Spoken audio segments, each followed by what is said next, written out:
একজন বাগানের কোন কোন অত্যাবশ্যক প্রয়োজনীয় জিনিস রাখতেই হবে। সাধারণত বেশ কিছু সমস্যার মোকাবিলা করার জন্য বাজার থেকে কোন কোন জিনিস আমাদের কিনতেই হবে, কোন কোন জিনিস না থাকলে ছাদ বাগানে নানান সমস্যার সম্মুখীন হতে হবে। নমস্কার বন্ধুরা, ছাদ বাগানে আপনাকে স্বাগত।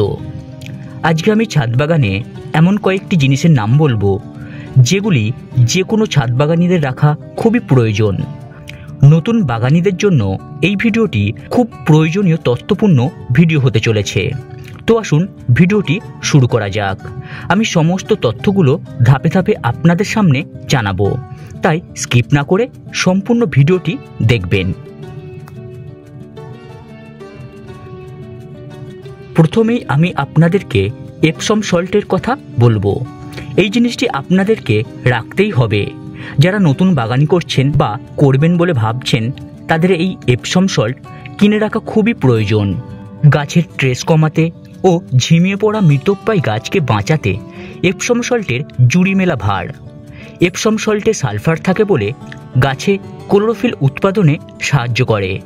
এর জন্য গাছ অনেক সবুজ হয়ে ওঠে এবং ঝোপালো হয়ে যায়।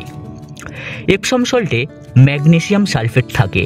এই ম্যাগনেসিয়াম সালফেট গাছে ফুল ফলের সংখ্যা বৃদ্ধি করে থাকে।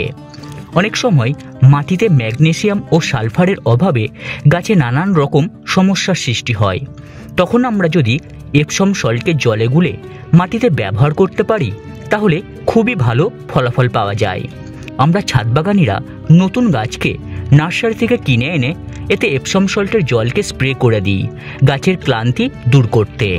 এছাড়াও প্রত্যেক মাসে এপসম সল্টের জল নির্দিষ্ট পরিমাণে নির্দিষ্ট মাত্রায় যদি গাছে ব্যবহার করা যায়, তাহলে খুবই ভালো ফলাফল পাওয়া যায়। এপসম সল্ট 1 লিটার জলে 1 থেকে 1.5 চামচের মতো মিশিয়ে গাছের পাতায় ও টবের মাটিতে ব্যবহার করতে পারবেন। অতিরিক্ত পরিমাণে ব্যবহার না করাই ভালো। এবার আমি আপনাদেরকে সাব ফাঙ্গিসাইডের কথা জানাবো। বর্ষাকালে গ্রীষ্মকালে আমাদের ছাদ বাগানের গাছে নানান রকমের ফাঙ্গাসের আক্রমণ ঘটে, যার ফলে পাতা হলুদ হয়ে ঝরে যায়, গাছের ডাল শুকিয়ে যায় বা ডাইব্যাক হয়ে যায়।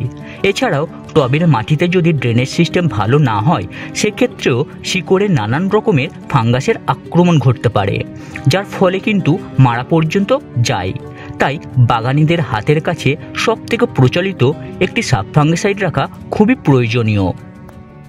সাব ফাঙ্গিসাইড গাছের বিভিন্ন ধরনের ছত্রাকজনিত রোগ প্রতিরোধ ও দমনে অত্যন্ত কার্যকরী ভূমিকা গ্রহণ করে থাকে।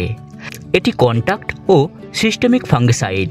তাই এই সাব ফাঙ্গিসাইড গাছের বাইরের এবং ভিতরের উভয় দিকেরই ছত্রাক দমনে গুরুত্বপূর্ণ ভূমিকা নিয়ে থাকে। গাছে এই ফাঙ্গিসাইড প্রয়োগ করলে দীর্ঘ সময় ধরে গাছকে রোগের হাত থেকে রক্ষা করে থাকে। এটি বিভিন্ন ফসলে ব্যবহার করা যায় এবং বীজ শোধনকারী হিসেবেও ব্যবহার করা হয়ে থাকে। এই সাব ফাঙ্গিসাইডের ব্যবহারের পদ্ধতিটি জেনে রাখা খুবই প্রয়োজন। 1 লিটার জলে 1 গ্রাম সাব ফাঙ্গিসাইড মিশিয়ে গাছে স্প্রে করতে হবে। আর বীজ শোধনের জন্য প্রতি কেজি বীজের জন্য 10 মিলি ফাঙ্গিসাইড জলের সাথে মিশিয়ে ব্যবহার করতে হবে। এবারে আপনাদেরকে যে কোনো একটি ভালো কীটনাশক রাখা খুবই প্রয়োজন। আমি আপনাদেরকে বলবো কাকা না হলে নিম তেল কীটনাশক হিসেবে ব্যবহার করতে পারেন। আমি প্রফেক্ট সুপার এবং কাকা ব্যবহার করি কীটনাশক হিসাবে।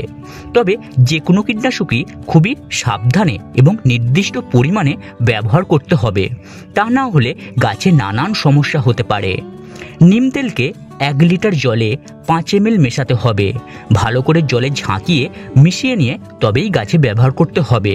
আর যদি কীটপতঙ্গের জন্য আপনি নিম অয়েল ব্যবহার করেন, তাহলে সেই নিম অয়েলের সঙ্গে খানিকটা পরিমাণে সাবানের গুঁড়ো যদি ব্যবহার করতে পারেন, তাহলে তার ফলাফল কিন্তু খুব ভালো দেখা দেয়। আর কাকা কীটনাশক ব্যবহারের ক্ষেত্রে 1 লিটার জলে 1.5 থেকে 2 মিলি কাকা ব্যবহার করতে হবে। আর প্রফেক্ট সুপার কীটনাশকের ক্ষেত্রে প্রতি লিটার জলের জন্য 2 ml ব্যবহার করতে হবে। তবে যে কোনো কীটনাশকই ব্যবহার করলে তা সূর্য ডোবার পরবর্তী সময়ে করা ভালো। আর আবহাওয়ার তাপমাত্রা অনেক বেশি থাকলে যে কোনো কীটনাশক ব্যবহার করা উচিত নয়। আপনারাও এর মধ্যে যে কোনো একটি কীটনাশককে ব্যবহার করতে পারেন, তাহলে খুব ভালো ফলাফল পাবেন। তাহলে বন্ধুরা, একজন ছাদ বাগানীদের কাছে কোন কোন অত্যাবশ্যক জিনিসগুলোকে রাখা প্রয়োজন সে বিষয়ে আশা করি একটি সঠিক ধারণা পেয়েছেন। আরও যদি কোনো তথ্য জানার থাকে তাহলে অবশ্যই কমেন্ট বক্সে জানাবেন। আর এই সম্পূর্ণ ভিডিওটি দেখে যদি আপনার কাছে একটু হলেও তথ্যপূর্ণ বলে মনে হয়ে থাকে তাহলে অবশ্যই লাইক কমেন্ট করবেন এবং আপনার গাছপ্রেমী বন্ধুদের সাথে শেয়ার করবেন। আর একটি ছোট্ট অনুরোধ থাকবে, আমার এই ছাদ বাগান ইউটিউব চ্যানেলটিকে সাবস্ক্রাইব করে আমার পাশে থাকবেন। এতক্ষণ ধরে ভিডিওটি দেখার জন্য আপনাকে অসংখ্য ধন্যবাদ।